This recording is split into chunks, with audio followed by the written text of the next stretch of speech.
Sir कल बिलाहिर फिर हुकूमत ने कमीशन बनाने का ऐलान कर दिया है, आप मुतमईन हैं? बिल्कुल नहीं मुतमईन जी।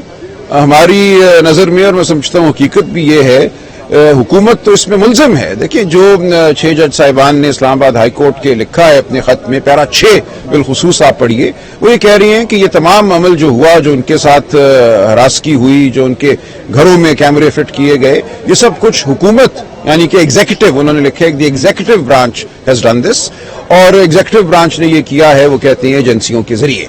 अब अगर एग्जीक्यूटिव ब्रांच और एजेंसियों के हवाले से 6 जज साहिबान ने, जो जिंदगी और मौत के रोज फैसले करते हैं, उनसे मोतबर कोई इस मुल्क में हो नहीं सकता, वो अगर एक बात कह रहे हैं, वो कह रहे हैं कि हमें डराया धमकाया गया है, और नाम ले रहे हैं, मुकदमों का बता रहे हैं, तो इस हवाले से क्या एक रिटायर्ड जज साहब जिनको हुकूमत मुकर्रर करेगी, वो फैसला करेंगे उनकी सच्चाई का या उनके झूठ का?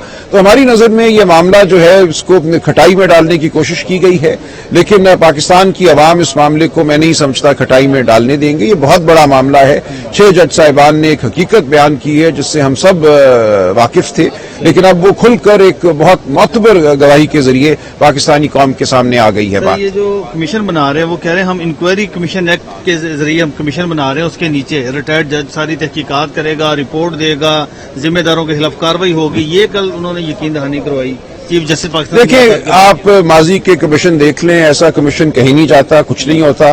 किसी बंद कमरे में बैठकर वो लगे रहेंगे। मिसिंग पर्सन्स कमीशन भी था, हाजिर सर्विस जजेस आएंगे बयान देने, हाजिर सर्विस जजेस को वो बुलाएंगे वहां बयान देने के लिए। तो ये बिल्कुल एक ऐसी कार्रवाई है जिसका कोई अंजाम नहीं होगा, जिसका कोई इख्तिताम नहीं होगा। वाहिद तरीका यही था कि अदालत इसको खुद चलाए मामले को, या चलाती। कंटेम्प्ट ज्यूरिसडिक्शन अदालत के पास मौजूद है, अदालत 184(3) में भी ये कर सकती है। मेमोगेट के हवाले से जब इल्जाम हुकूमत पर था तो अदालत ने खुद एक कमीशन बनाया, जुडिशल कमीशन बनाया, उसमें हाजिर सर्विस जज साहिबान को मुकर्रर किया। अगर हुकूमत ने भी कमीशन बनाना था तो उसको हाजिर सर्विस जजेस पर मुश्तमिल होना चाहिए था, जैसा 2015 में हुआ। 2013 के इलेक्शन के हवाले से हुकूमत ने कमीशन बनाया, लेकिन चीफ जस्टिस पाकिस्तान और 2 सर्विंग जज जो थे सुप्रीम कोर्ट के, वो उसके मेंबर थे। सुप्रीम कोर्ट की बिल्डिंग में कोर्ट रूम नंबर 1 में कार्रवाई होती थी, तो उसका एक ओपन कोर्ट का तासुर था और एक जाओ जलाल था उस तमाम कार्रवाई का। ये कि एक रिटायर्ड जज साहब पता नहीं किसी होटल में कमरा लेंगे, कहाँ वो कमरे में बैठकर ये कार्रवाई करेंगे, तो ये बात इस तरह आगे नहीं बढ़ेगी। तो सर लेट्स सपोज अगर ये कमीशन बना देते हैं, तो आपको लगता है कि हाजिर सर्विस जज जाएंगे रिटायर्ड जज को अपना बयान कलमबंद करवाने, उसकी इस कार्रवाई का हिस्सा? मुझे नहीं पता, लेकिन जाहिर है जो तशवीश आपको है कि इसमें एक अंसर है तज़हीक का, वो बात बिल्कुल दुरुस्त है। तो मुझे नहीं पता। देखिए, ऐसे कमीशन का मकसद ही ये होता है कि कुछ ना हो, बात पे मट्टी डाल दी जाए, तो ये तो बात बिल्कुल वाज़ेह है। सही है। तो इस हवाले से सर आप समझते हैं कि चीफ जस्टिस पाकिस्तान नोटिस लें, जुडिशल साइड पर इसको प्रोसीड करें? मेरी तो यही गुजारिश होगी कि एक जुडिशल कमीशन के जरिए बात आगे चलनी चाहिए थी, या जो कंटेम्प्ट ज्यूरिसडिक्शन है उसके हवाले से बात आगे चलनी चाहिए थी। 6 जज साहिबान ने एक बात कर दी है, अब शो कॉज नोटिस जारी हो, पूछा जाए दूसरे फरीक से, जितने भी फरीकैन हैं, कि उनका मौक़िफ़ क्या है, उन्होंने क्या किया, क्यों किया नहीं किया।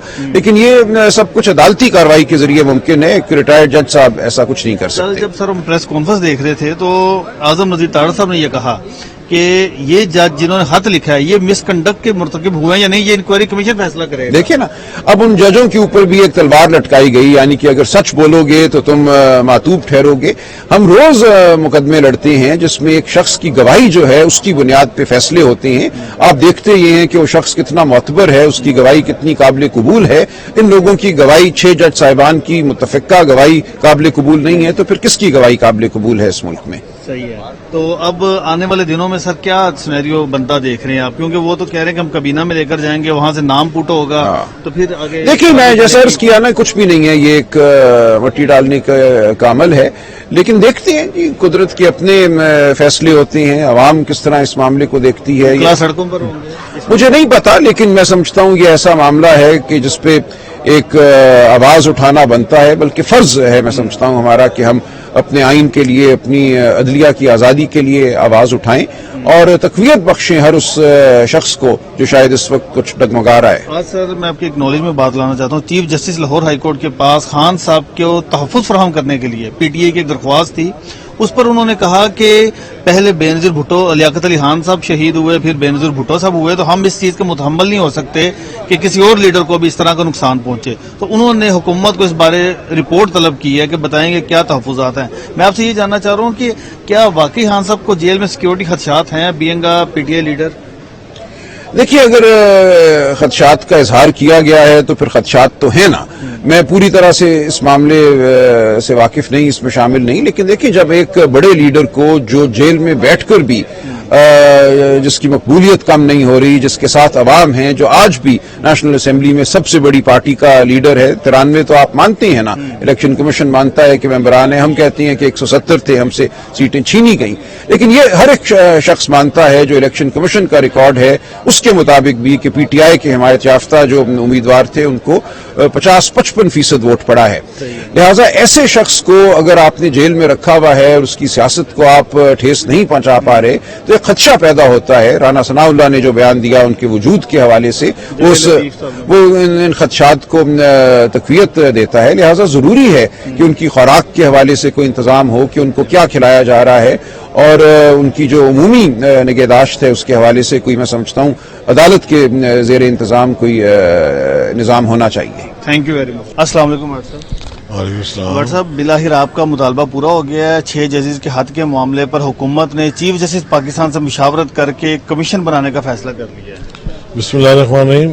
آپ کو یاد ہوگا کہ کل ہم نے ہاؤس کا اجلاس بلایا تھا لاہور ہائی کورٹ بار میں, اور اس میں ہم نے یہ ریزالو کیا تھا کہ نیکسٹ تھرسڈے تک ہم دیکھتے ہیں کہ 6 ججز نے جو اپنی سپریم کورٹ کو, جو ان کے اوپر سینئر ادارہ ہے, ان کی جو کنسرنز ہیں اس کے اوپر وہ کیا لاعمل اختیار کرتے ہیں.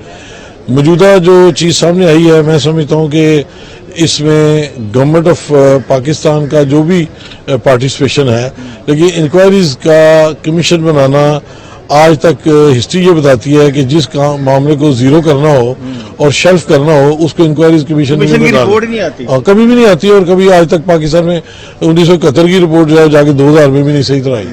لہذا یہ تو انہوں نے شیلف کرنے کے لیے ایک چیز کی ہے.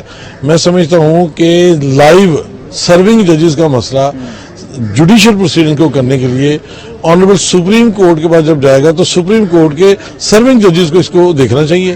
میں سمجھتا ہوں کہ اس کے اوپر ان کو ریویو کرنا چاہیے. یہ جو جوڈیشل کمیشن اور ریٹائرڈ ججز, اس کے اوپر میں سمجھتا ہوں کہ یہ کبھی بھی پرپز سرو نہیں کر سکتا. آپ اس اقدام کو مسترد کرتے ہیں؟ میں سمجھتا ہوں کہ یہ بالکل وقت ضائع کرنے والی بات ہے اور چیزوں کو مذاق میں کنورٹ کرنے والی بات ہے, اور ہائی جو concern of the constitution issue ہے اس کو نان پروفیشنل طریقے سے ہینڈل کیا جا رہا ہے. اور اس میں تو سر وزیر اعظم پاکستان گئے ہیں, چیف جسٹس پاکستان سے ملاقات کی ہے, پھر فل کورٹ ہوا ہے, پھر مشاورت ہوئی ہے, پھر کہا گیا ہے کہ ریٹائرڈ جج کی سربراہی میں کمیشن بنایا جائے گا. یہ اب چیف جسٹس پاکستان کو خود سوچنا چاہیے کہ ایک ریٹائرڈ جج آف دی سپریم کورٹ ہو سکتا ہے اس کے خلاف اس کی سروس میں کتنی درخواستیں پینڈنگ پڑی ہوں, اور وہ ان لائیو ججوں کو بتائے گا کہ آپ کی سیکورٹی کیسے ہوگی اور آپ کی جوڈیشل پروسیڈنگ کیسے بہتر ہوں گی. میں سمجھتا ہوں نان سینس, اس میں تو کوئی لاجک ہے ہی نہیں.